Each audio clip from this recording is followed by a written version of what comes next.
More than 97% of Japan's population is ethnically Yamato Japanese. The homogenous society has historically contributed to a strong sense of national identity and pride in Japanese culture and traditions, which many Japanese people see as integral to their collective identity. So if you're ethnically Japanese but born and raised overseas, then you're a foreigner. If you were born and raised in Japan or you have a Japanese passport but you aren't ethnically full Japanese, then you're a foreigner. It doesn't matter if you're half Japanese or if you're a citizen of Japan. Unlike ethnically diverse and multicultural countries, you need to look and act Japanese in order to be accepted as Japanese. Imagine being born and raised in a country with its cultural values but constantly treated like an outsider just because you don't look like the status quo. Japan is struggling with a shrinking population and economic slowdown, but strong cultural pride is holding the country back on making aggressive changes. This is a really polarized topic, and there is no single solution that will make everyone happy, but let's dive into Japan's history to better understand why they are the way that they are. Japan's suspicion of outsiders goes way back to the 16th century. The Portuguese were the first Europeans to meet the Japanese in 1543 at the port of Nagasaki. Trading was great, but then missionaries started spreading Christianity around Japan, which threatened the power of Buddhist monks. This raised many concerns regarding foreign influences on Japanese society and culture, so the military government of Japan at the time implemented an isolation policy between 1603 and 1868, which severely limited diplomatic and trade relations with other countries. Foreigners were banned from entering Japan, and most Japanese people were not allowed to leave the country. In 1853, an American naval officer named Matthew Perry sailed to the edge of Tokyo and demanded that Japan open trade to the West. The United States and Japan signed their first treaty in 1854 to open Japanese ports to American ships, marking the end of Japan's isolationist policies and the beginning of increased Western influence in the country. Japan's experience with colonialism and imperialism at the end of the 19th century contributed to a sense of nationalistic pride and distrust of foreign powers. The Showa period leading up to World War II saw the rise of ultranationalist and militarist ideologies in Japan. These ideologies promoted the belief in Japan's inherent racial and cultural superiority, which triggered their imperial expansion, aggression, and wartime atrocities in Asia. This includes the invasions of China, Korea, Vietnam, the Philippines, and more. Distrust of foreign powers was exacerbated during World War II, when Japan viewed Western countries as enemies and distributed intense propaganda emphasizing the superiority of Japanese culture and the need to resist foreign influence. They needed to define Japan in opposition to Western cultures. Japanese cultural nationalism was on the rise after World War II through Nihonjinron, which was a genre of literature that demonstrated and celebrated the unique characteristics of the Japanese people, culture, and society. It's the belief that Japanese people and culture are unique and cannot be compared to the rest of the world. One of these beliefs is that Japanese people have longer intestines because their ancestors ate rice. Another belief that stuck is the cultural concept that Japan is special because they have 4 seasons. The government was working overtime to form a single Japanese identity, ignoring ethnic minorities such as the Ainu people in Hokkaido and the Ryukyu people native to the Ryukyu Islands. Former Deputy Prime Minister Taro Aso in 2020 claimed that no other country but this one has lasted for as long as 2,000 years with one language, one ethnic group, and one dynasty. This is the same guy who blamed women for Japan's aging and declining population. Real piece of work, this man. Japanese people today still kind of live in their own bubble. They're not really informed on reality beyond Japan. Government-approved history textbooks downplay horrific historical events committed by Japan, such as the Nanjing Massacre, Unit 731, and the Comfort Woman. Domestic tourism is very popular, so people don't see a reason to travel overseas to experience other cultures. In fact, fewer than 20% of Japanese nationals hold passports. Why would they travel to another country when domestic holiday destinations such as Hokkaido and Okinawa exist? After more than 2 years of pandemic isolation and a crumbling currency, people are just scared of going out.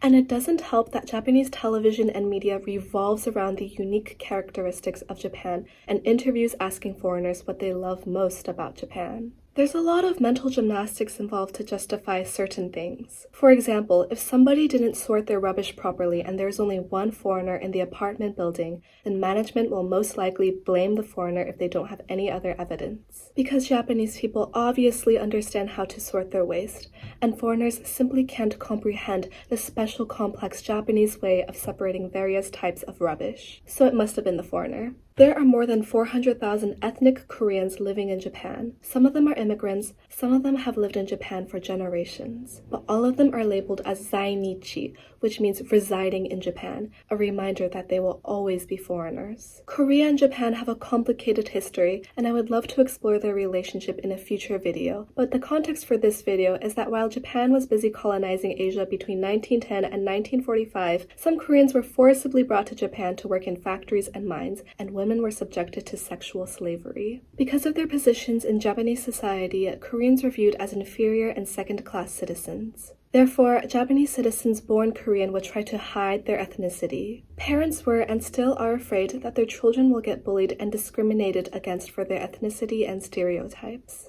An interview with an ex-police inspector revealed that some officers believed that they had to be careful patrolling in an area with many Korean residents because there's no telling what they'll do. In the same interview, the ex-inspector revealed that his department was ordered to target foreigners for visa status questioning. While the orders did not specify ethnicities, he noted that his coworkers had biases against Black people, Southeast Asians, and people with darker skin in general. In January 2024, 2 foreign residents and 1 naturalized citizen filed a lawsuit in Tokyo for alleged racial profiling by police, and they are currently going through trial. Plenty of non-Japanese residents have discussed being pulled aside by the police while doing everyday normal activities, such as walking to the train station. However, this is the first legal case of its kind in Japan, and it's mainly because Japanese people are oblivious to these issues, or they simply think that racial profiling is completely normal. Japan does not have comprehensive anti-discrimination legislation that specifically prohibits discrimination based on race,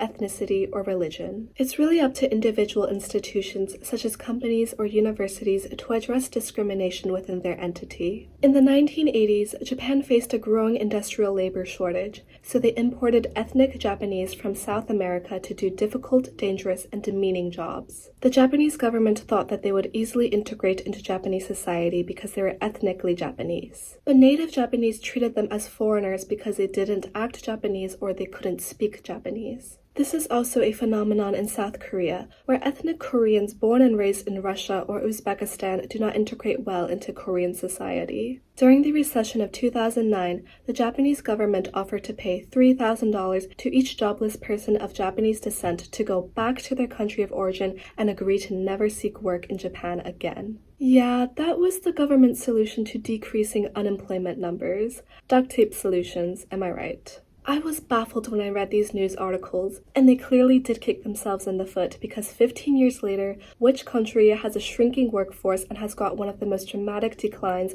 in birth rates?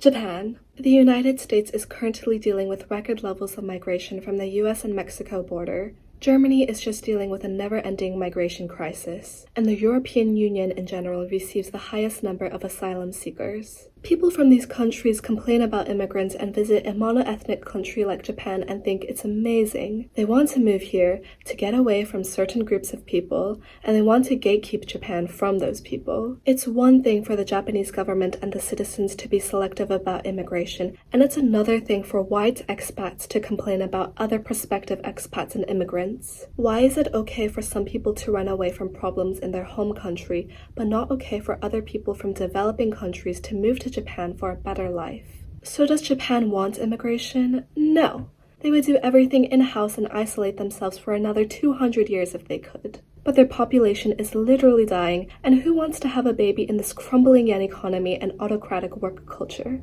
So they absolutely rely on immigration. It's not about forcing Western ideas onto a traditional country. The government needs to rethink its immigration policies. Go to a convenience store in Shibuya at 2 a.m. Who's the cashier? Who's in the kitchen cooking at your favorite ethnic restaurant? Who are the hotel housekeepers tidying up your room? The Japanese government will continue importing people who are willing to do those jobs because their own citizens are unwilling to. Yet I've received so many comments from non-Japanese people or non-residents residents who cry and whine that Japan needs to stay homogenous and traditional. Just 2 weeks ago, the President of the United States blamed Japan's economic troubles on xenophobia. I'm not going to get into what he said, but Japan introduced 3 new visas within the past 13 months in an attempt to attract top talent from around the world. The government is relaxing immigration policies through a selective method given their shortage of specialized skills and creative minds. If you're in the IT industry or you're an engineer in Japan, you know that at least half of the teams are non-Japanese and everyone is required to speak English. I've explained this in my Japanese work culture video, but Japan is lagging behind in tech innovation because of cultural values, poor management, and risk aversion. They can't even keep some of their own talented people in the country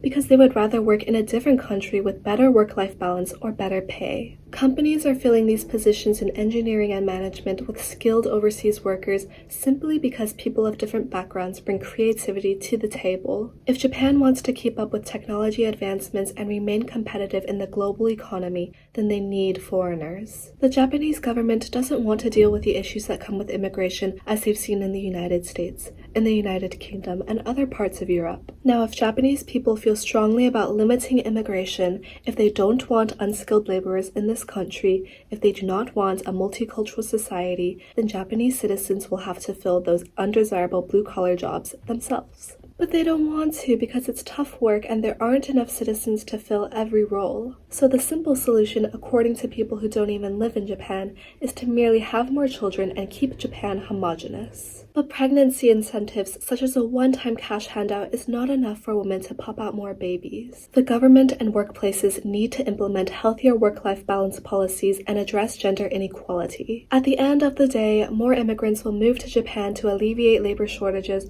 and support economic growth in both blue-collar and corporate work. The government is, however, more selective about who they hand out long-term visas to, and I believe that they will always put the best interests of native Japanese citizens ahead of anyone or anything else.